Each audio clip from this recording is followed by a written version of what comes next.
जी मनोज भाई, आप बताएं कि आपने अभी थोड़े दिन पहले विवेकानंद जयंती दिवस मनाया। इसके उपलक्ष्य में आप युवाओं को क्या संदेश देना चाहते हो? देखिए देवेंद्र जी, सर्वप्रथम तुम्हें आज दूसरा दिन है मकर संक्रांति की और लोहड़ी की।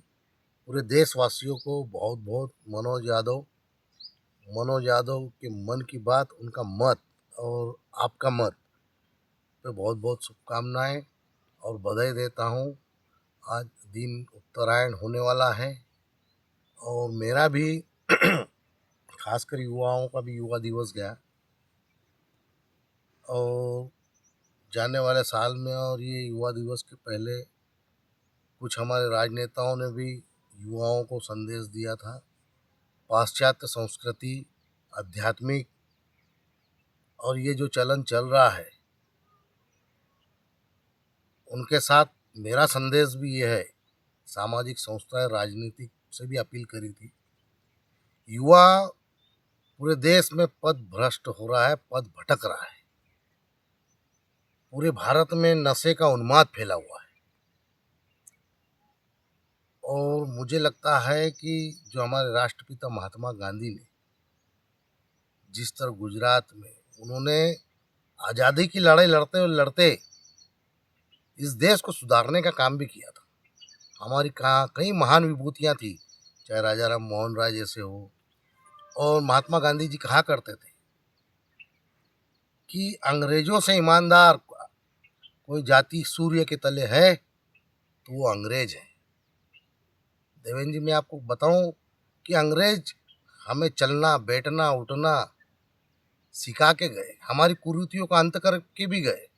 हमें आज़ाद तो किया, वो इलेक्ट्रिक दे गए, मिलिट्री दे गए, ट्रेन दे गए, डाकघर दे गए। हमने 70 वर्षों में क्या क्या, वो तो ठीक है अपनी जगह, आपका आकलन करो, ये जनता जनार्दन का काम है। लेकिन उसके बाद हमारे जो भी लोकतंत्र में विराजमान महान विभूतियाँ हुई, आज उनको युवा कहीं न कहीं समाज में, उनके परिवारों में पाश्चात्य संस्कृति का जो दुख दर्द झेल रहे हैं। और मैं तो सारी पार्टियों के लोगों को कह रहे हैं, एक दूसरे के लिए मानवता और इंसानियत की बात और अध्यात्म की बात और पाश्चात्य संस्कृति जो बात कर रहे हैं, उनमें याद दिलाना चाहता हूँ कि शराब पूरे गुजरात में आज तक गांधी जी के सिद्धांतों को लेकर बंद है, लेकिन चूरे छुप के चल रही, उतना उसका दुष्परिणाम नहीं है। लेकिन यहाँ कदम कदम पे हर दूसरे घर में दारू की दुकानें चल रही है। झाबुआ ट्राइबल बेल्ट में जहाँ आदिवासी और छोटे वर्ग के लोग रहे हैं, वहाँ इतने का प्रचलन हो चुका है कि हमारा युवा भटक रहा है, रोजगार की ओर उन्मुख तो नहीं हो रहा। पान गुटखे सुपारी से लेकर सारी चीज़ें हैं, पूरा देश नशे में जी रहा है और सरकार सिर्फ उससे राजस्व प्राप्त करके देश चला रही है, घर चला रही है और उन्हीं पैसों से उनके ही बच्चे बर्बादी की ओर जा रहे हैं। आज वही फिर आगे आके कह रहे हैं कि इनको सुधारो।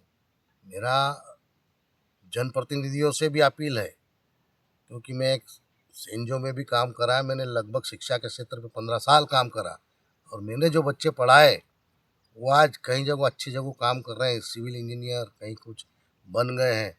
तो मेरा आप सभी लोगों से निवेदन है कि ये जो क्रांति आप महात्मा गांधी जी के स्वच्छता के अभियान के, हमारे प्रधानमंत्री जी ने उसको मान्यता दी और स्वच्छता का अभियान चलाया, सरदार वल्लभ भाई के सिद्धांतों को चला रहे हैं। लेकिन मैं उन जन नेताओं को कहना चाहता हूँ कि महात्मा गांधी ने इस देश में शराबबंदी करी थी। चोर पैदा नहीं होंगे, चोर की माँ को मार डालो। बहुत ये आज मेरा दिल बहुत उद्वेलित था इस बात को कहने के लिए कि जब नुकसान होता है, एक कहावत है कि जिसकी उंगली दबती है वो हाय हाय करता है।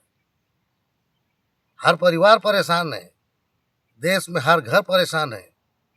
मैं अभी गया था यहाँ पे अपने मनासा के इधर पास का एक गांव है, तो वहाँ दारू छुड़ाने के एक देवी काम कर रही। मैंने देखा कि कई अच्छे अच्छे पढ़े लिखे वीवीआईपी लोग बच्चों के मारे परेशान है। साथियों, माँ बाप का दुख दर्द माँ बाप समझते हैं। खैर, मोदी जी को और योगी जी को कुछ नहीं करना है, उनका परिवार नहीं है। वो सीमा पे 0 डिग्री तापमान में सैनिक की चिंता करने जाते हैं। उन नेताओं को पता है कि शहीद की आत्मा क्या होती है, उसके परिवार का क्या होता है। इस तरह किसान, जवान और युवा अगर हमने संभाल के रखा और सही मार्गदर्शन दिया तो ये देश सोने की चिड़िया बन सकता है। हम पहले स्वावलंबी जीवन जीते थे, आज ये खेत में बैठे गेहूं के बड़े आनंद है, बड़ी मौज मस्ती, किसान जवान। और ये आप देख रहे हो लहलाती फसलें। और मैं तो वैसे भी अखंड भारत अकेला हूँ। मेरा तो आप लोगों से कहना है कि भारतवर्ष में सारे शिक्षा के क्षेत्र में सारा परिवार मेरा है। हम लोगों को चिंता नहीं है, हमको देश की चिंता नहीं है। नियति को जितना छेड़ेंगे उतना ये रूप दिखाएगी। क्या है कि नियति और प्रकृति अपना रंग दिखाना जानती है। अभी कोरोना भी देख लिया आपने, पैसा कोई काम में नहीं आया। मत पैसे के पीछे भागो साथियों। और दूसरा कि आप हर चीज़ को बैन कर रहे हो, इसको रोको, इसको ठीक करो। फसलों में अनाधुन दवाइयाँ, ऐसे ही हर क्षेत्र में मानवता अपने प्रकृति के विरुद्ध जब जब जाती है तो प्रकृति अपना रूप दिखाती है। अभी बच्चों परिवार नियोजन, आज सम्मेलन, कल युवाओं की संख्या, माताएं बहनें घट रही है। क्या हो रहा है? जब जब आप इसको छेड़ोगे तब तक प्रकृति अपना रूप दिखाएगी। तो साथियों, ये जितने प्रवचन, ये जितने महात्मा चिल्ला रहे हैं, इसका असर नहीं हो रहा है। मेरा आपसे कहना है कि हम अपने आप को सुधारें और राजनेताओं से और पूरे देश से गौ माता और ये शराबबंदी पूरे देश में की जाए तो मुझे लगता है इस देश में सुख शांति और अमन चैन के बातें होगी। हर हर नर्मदे हर। जय हिंद, जय भारत। बहुत कुछ कहने का था पर देवेंद्र जी आपके पास समय नहीं है, आप किसान आदमी हो, आपको खेती किसानी का काम देखना है। जय हिंद, जय भारत। हर हर नर्मदे हर। जी मनोज जी, आपका बहुत बहुत धन्यवाद।